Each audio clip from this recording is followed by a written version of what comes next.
عورت سو رہی تھی۔ جب اس کی آنکھ کھلی تو رات کے 3 بج رہے تھے اور اس کے سرہانے ایک پری بیٹھی تھی۔ پری نے اس سے پوچھا کہ اپنے دل کی 3 خواہشیں بتاؤ۔ میں ایک دن میں ایک خواہش پوچھوں گی اور اسی دن وہی پوری ہوگی، لیکن ایک شرط ہے کہ جو کچھ تم اپنے لیے مانگو گی وہ تمہیں ضرور ملے گا، مگر اس سے 10 گنا زیادہ مقدار میں وہ تمہارے شوہر کو ملے گا۔ اس عورت نے بہت سوچا اور بولا کہ میری پہلی خواہش یہ ہے کہ میں صرف اور صرف اپنے شوہر سے پیار کروں اور بے انتہا کروں۔ پری نے اسے بتایا کہ کل تمہاری یہ خواہش تمہارے لیے پوری ہو جائے گی اور 10 گنا تمہارے خاوند کے لیے پوری ہوگی۔ اگلی رات جب 3 بجے تو پری اس کے کمرے کے دروازے پر دستک دی۔ وہ عورت نکل کر باہر گئی تو پری نے دیکھا کہ وہ بہت خوش تھی اور اس کا چہرہ طمانینت سے چمک رہا تھا۔ پری نے اس سے پوچھا کہ تم خوش ہو؟ تمہاری پہلی خواہش پوری ہو گئی؟ وہ عورت ہنسنے لگی اور بولی کہ ہاں پوری ہو گئی اور میں بہت خوش ہوں۔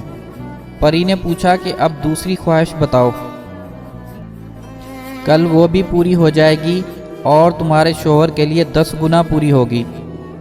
وہ عورت بولی کہ مجھے اور کچھ بھی نہیں چاہیے، آپ باقی دونوں خواہشیں کسی اور عورت کو دے دو۔ حاصل سبق، عورت کی زندگی کی سب سے بڑی حسرت صرف یہی ہوتی ہے کہ اس کا شوہر اس سے پیار کرتا ہو۔ زیادہ تر عورتیں چاہے جتنی بھی امیر ہوں